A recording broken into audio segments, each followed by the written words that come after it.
모델 S 플레드라는 차 기준으로 출력이 얼마나 나오느냐, 1200 홀스파워가 나옵니다. 다른 전기차들이 그 모터 무게가 얼마 되는지 제가 정확히 모릅니다. 공개가 안 되니까. 루시드는 그 중간에 있습니다. 홀스파워가 800 정도 가까이 나와. 루시드는 굉장히 전기에너지 공급 효율성이 뛰어난 전기차를 만들고 있는 그런 기술이 있는 회사임은 분명하고, 그런 강점에 대한 기대감도 주가에 녹여져 있는 것이 아닌가.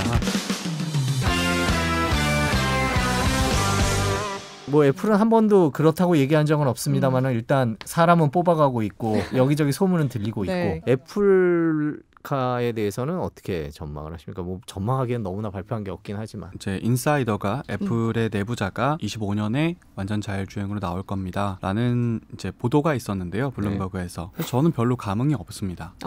네, 왜냐하면 2007년에 아이폰을 출시하고 스티브 잡스가 이제 경영진 회의에서 궁극적인 모바일 디바이스는 자동차야라고 언급했다라는 것을 그때 참여했던 경영진, 당시 경영진들이 이야기를 했습니다. 자, 그렇게 추진이 오랫동안 됐고 오랫동안 생각해 왔던 것이 2015년에 팀 쿡의 입을 통해서 아이폰의 경험을 차에서 해드리기에 저희가 준비하겠습니다. 월스트리트저널이랑 인터뷰를 할 때 나왔던 것 같은데 처음 공개가 됐었죠. 그 이후에 계속해서 애플카가 나온다, 아니다, 나온다, 아니다는 계속 반복돼 왔던 일입니다. 이제 워낙에 이 산업이 신기술이고 굉장히 많은 투자가 들어가는 만큼 헛방도 많습니다.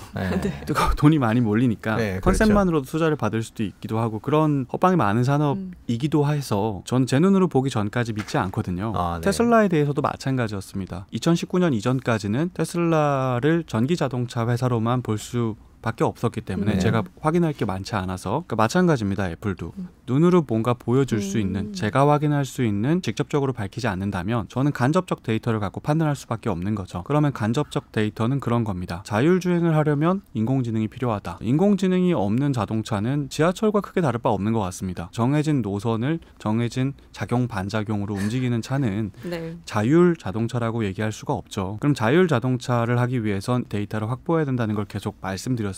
데이터를 얼마나 확보하고 있는지는 공개가 됩니다. 이제 애플도 애플카 프로젝트를 통해서 데이터를 얼마나 쌓는지가 매년 나옵니다. 애플이 이제 2018년에 약 7만 마일을 쌓았습니다. 테슬라와 비교할 것도 없고 크루즈나 아르고 자율주행 개발 회사들과 비교해도 반의 반도 안 되는 수준이었습니다. 근데 2018년 7만 마일의 주행 데이터를 쌓았던 애플은 2019년에 3천 마일을 쌓습니다. 많이 줄어들었네요. 네. 그리고 2020년에는 7천 마일을 쌓죠. 자율주행에 있는 회사들은 애플카의 상황을 간접적으로 또한 아시죠. 애플카에 있던 인력들이 이제 이직을 하거든요. 크루즈의 인사 담당자가 애플카에 대한 생각을 밝힌 건데, 애플카 프로젝트에 있던 분이 지원을 해서 너 왜 이직하니라고 물어보니 할지 안 할지 모르겠어서 나를 발전시키려면 이직해야겠다는 생각을 했다라고 밝혔거든요. 그래서 애플카를 안 할 것이다. 저는 그거는 단언할 수가 없죠. 근데 이제 이런 간접적 정보로 비추어 보면 할까 말까 하는 것 같거든요.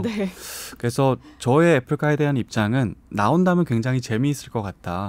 근데 간접적 정보로 판단을 해본다면 정말 나올까, 언제 나올까 정말 모르겠다. 네, 이런 게 제 생각입니다. 할까 말까 하다가 타이밍 놓치는 거 아닌가요? 지금 뭐 테슬라나 자율주행 회사들이랑 계약 맺으면서 그렇게 하고 있는데 뭐 늦으면 안 되는 거 아닙니까? 선도 업체가 길을 만들면 등산을 할 때도 등산로가 있으면 더 빨리 올라가죠. 이제 애플이 테슬라가 왔던 길을만큼이나 시간이 걸리지는 않을 겁니다. 그리고 워낙에 뛰어난 데이터 기반의 회사기 때문에 구글과 같이 역량을 갖고 있겠죠. 근데 명확한 건 시간이 길어진다는 건 늦게 하면 할수록 불리해지는 것은 사실인 것 같습니다. 요즘에 루시드가 난리인데 차는 이뻐요. 네, 루시드라는 회사는 기대감이 많은 것 같습니다. 아마존의 패밀리 그룹이라는 그런 기대감도 있고, 워낙에 예쁘게 생긴 자동차를 만들었으니까 이제 저의 개인적 판단은 다른 모든 그런 자동차 회사들이 그렇듯 이 허드 레이스를 해야 된다고 생각합니다. 현재 오늘자 기준으로 몇 대인지 모르겠는데 뭐 만들기 시작한 지 얼마 안 돼서 지금 이제 불과 몇백 대를 만든 회사거든요. 대량 양산을 할 수 있는지, 전기 자동차를 할 수 있다면 그 전기 자동차 위에 데이터 디바이스로서의 가치 사슬들을 또한 넣을 수 있는지, 다 기준은 테슬라에 가 있으니까 테슬라와 비슷한 역량을 갖춰갈 수 있는지를 검증하기 위해선 수많은 단계들이 있을 거거든요. 그 첫 번째는 대량 양산이 가능한지일 거고요. 이렇게 비교하는 거죠. 테슬라가 이제 허니문 기간일 때 상장을 하고 모델 S를 만들기 시작하고 초반에 꿈만 가득할 때, 그때 이제 밸류에이션과 비교를 해서 많이 리비안이나 루시드를 보시는 것 같습니다. 테슬라가 초반의 허니문 기간에 PSR이 매출액 대비 시가총액의 한 30배 정도 됐었거든요. 그래서 리비안 루시드도 그런 비슷한 논리를 적용하는 경우가 많은 것 같고요. 다만 아쉽게도 리비안 루시드는 아직 매출을 기록해서 공개한 바가 없습니다. 그래서 그 또한 이제 또 허들입니다. 그리고 리비안은 이제 아마존 콜이 많이 섞여 있는데 그렇죠. 테슬라는 자기가 주체잖아요. 아마존 패밀리는 아마존이 주체거든요.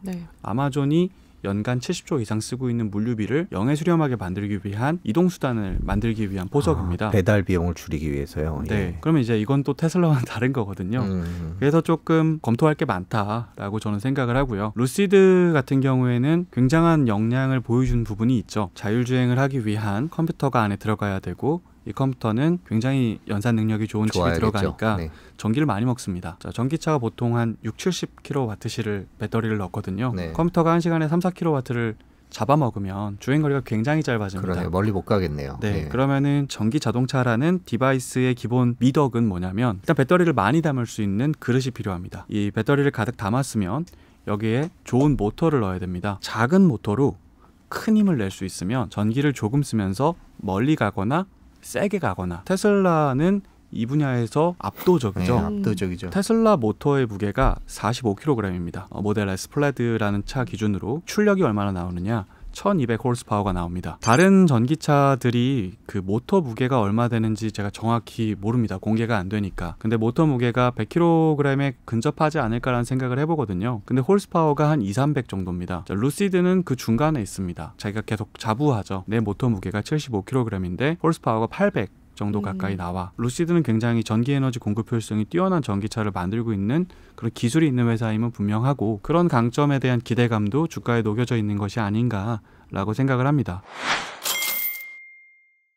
그럼 테슬라, 리비안 뭐 이런 회사들 말고 저희가 좀 주목해야 될 회사가 있을까요? 어떤 회사들이 있을까요? 뭐 테슬라가 워낙 앞서가서 한때는 테슬라 대 뭐 엔비디아 진영이다. 자율주행 그런 얘기들도 있고 했었는데요. 그러니까 이게 하나의 산업이 이제 아닌 거죠. 현대차의 경쟁자는 누군가요? 그러면 폭스바겐, 토요타, GM 이 하나의 산업에서 경쟁자들을 뽑았다면 지금은 말씀하신 것처럼 모빌리티 데이터 플랫폼 기업인 테슬라, GPU 기반의 다양한 비즈니스 모델을 만들고 있는 엔비디아, 뭐 중국의 스타트업 근데 위탁 생산을 맡기고 있는 니오, 니오도 이런 친구도 있고 범위가 굉장히 넓은 것 같습니다. 예를 들어 저는 바이두도 굉장히 좋은 경쟁자가 될 것 같다는 생각을 하고요. 한때는 중국의 구글이라고 불렸지만 기업 가치가 많이 하향 조정되긴 했지만 모빌리티에 대한 준비는 많이 했다라고 봅니다. 주가가 오를 것이냐 내려갈 것이냐를 떠나서 이 회사는 지난 5년 동안 자신의 인공지능 플랫폼을 그 전 세계 450개 기업에게 공유해서 데이터를 확보하는 노력을 해왔거든요. 그리고 이제 올해는 길리 자동차에게 9조 원을 투자하며 바이두카를 양산하는 것에 대한 포석을 보여준 회사이기도 합니다. 중국의 구글이 이제 자동차 시장에 굉장한 엣지를 갖고 들어오는 상황이기도 하고 엔비디아 같은 회사가 게임할 때 GPU 만드는 회사라고만 생각하는 경우가 있을 수 있는데 자동차 시장에서 그리고 인공지능 훈련소 시장에서 어마어마한 성과를 또 내고 주요 자동차 업체들과 협업하며 이 솔루션을 개발하는 회사로 또 부각받고 있고 한국 자동차를 커버하고 있는 제 입장에서는 경쟁자가 굉장히 다양해지고 있다. 그것이 테슬라 입장에서 보나 현대차 입장에서 보나 굉장히 다양한 경쟁자들이 이 시장으로 들어오고 있다 이렇게 생각을 합니다. 오늘 긴 시간 너무너무 감사합니다. 테슬라가 또 하나 뭐 일 내면 다시 한번 꼭 나와 설명해 주시고. 네, 여기서 미리 확답을 주세요. 다음에 꼭 나오실 거예요. 네, 저희가 섭외가 너무 힘들어서. 예, 알겠습니다. 감사합니다. 감사합니다. 감사합니다.